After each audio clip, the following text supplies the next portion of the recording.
You go overseas and you see half your platoon get killed. We're not supposed to leave them. I was just begging. Can you please help him? The medicine brings out things it wants you to see, and you don't know why. I had a lot of stuff to work through. That is a clip from a new Netflix documentary called In Waves and War. It's a true story about 3 Navy SEALs who left it all on the battlefield and returned home with some serious mental health issues. Approved treatments in the U.S. did not work for them, but what set them on the road to recovery was found in Mexico, where they discovered the healing power of psychedelics. Joining me on set, executive producer of the film, Eliza Dushku-Pelagian, Marcus Capone, one of the highly decorated SEALs featured in the documentary, and his wife, Amber, who has been instrumental in Marcus's journey. Welcome to you all. Thanks so much for being here. Thank you for this documentary, and thank you for your service. Thank you. Thanks for having us here. So a lot of people may remember you from Buffy the Vampire Slayer, Bring It On. You're now working in the mental health field. What drew you to this story in particular?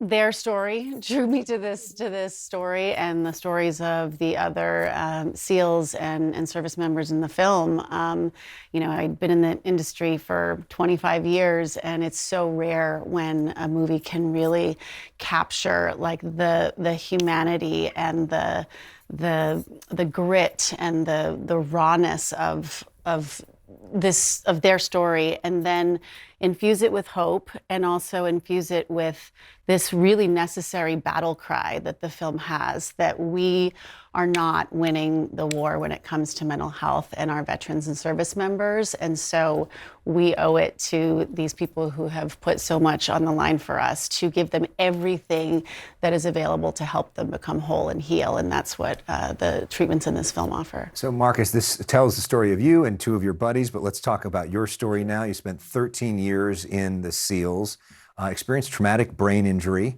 Talk about what it was like coming home from that. Yeah, well, I'll speak for all veterans. I'm one of the ones that just have come out and talked about this. But, we come home and many veterans are struggling both with PTSD and traumatic brain injury. We're showing symptoms of depression, anxiety. It's very difficult to diagnose. And right now, traditional approaches to care, modern antidepressants and talk therapy don't work for everybody. And matter of fact, research shows almost 50% of those individuals don't respond. And I was one of them. So multi-years of failed therapies, you get to a point where, you may think that it's better to not be here than be here with your family.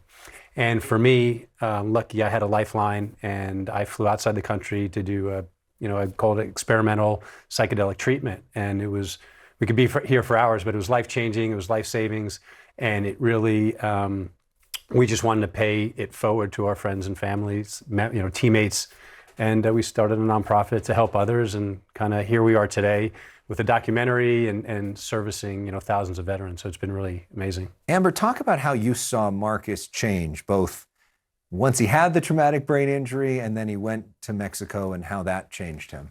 Traumatic brain injury for the global war on terror era of veterans is actually the signature injury of the war. And it's micro incidents that add up over time. So there wasn't one massive incident where I noticed a gigantic change. It was the chipping away of the person that I have known for almost 30 years.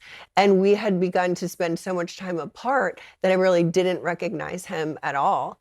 And when he transitioned out of the military and we were together as a family for the first time, I became very alarmed at what I was seeing. He certainly wasn't himself, and we were failed avenue after failed avenue in attempts to help him. And then in Mexico, what's the name of the drug that worked? A friend of his recommended that he do Ibogaine. It was something that the friend had done. He and his wife shared with me that it was very effective. At that time, I was so desperate to save him because I knew that we were racing against a very dangerous clock. And as he tried things and failed again and again, I could see the hopelessness setting in. And I thought, I don't know how much time this will buy us to find more avenues here in the United States, but I need a tourniquet today. Mm-hmm. And what I didn't know was that that tourniquet would end up saving his life. I wasn't prepared for the efficacy. Yeah, and Ibogaine right now is illegal in the United States. It's not illegal in Mexico. That's part of what the point of this is. How did it change you once you started taking that? How did you start thinking differently? I think it reached down to the root cause of the issues that I was dealing with. So I had some mild traumatic brain injuries. I obviously had some PTSD from years overseas. The modern approaches to medicine really put Band-Aids on our symptoms. And putting Band-Aids, although it can be temporarily, it's not the fix for long term. This really gets to the root cause of issues, and that's why we believe it's so powerful. We shouldn't be sending our veterans outside the country, or many others now who are reaching out for these type of treatments. We need access here. We need more money for research.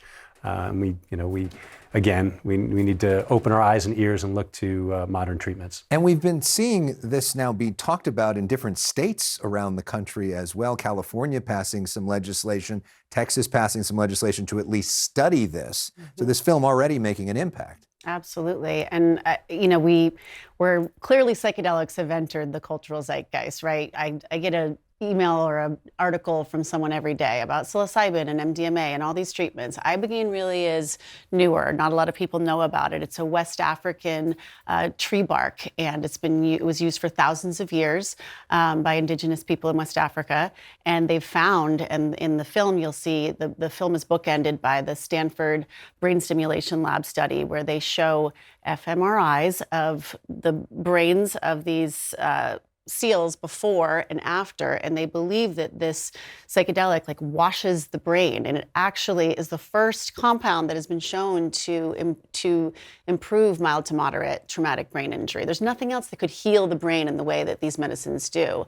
So this specific psychedelic, it's kind of known as the strongest psychedelic known that we know of today, but it is extraordinary in its healing capacity to help this population and so many others. As we study it, it'll be applied to so many other maladies.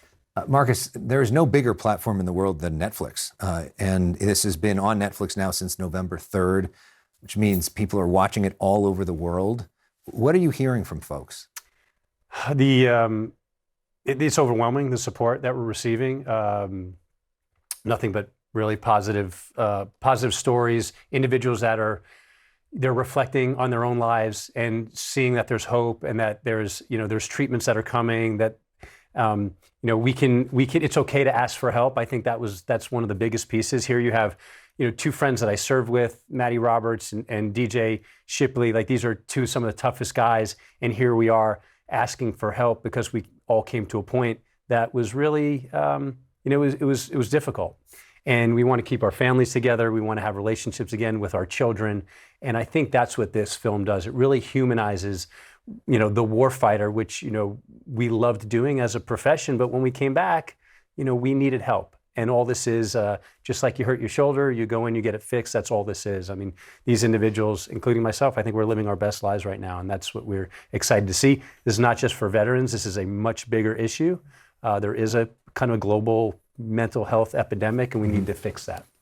Well, thank you guys for bringing this to our attention. Congratulations on a brilliant documentary. In Waves and War, available on Netflix now.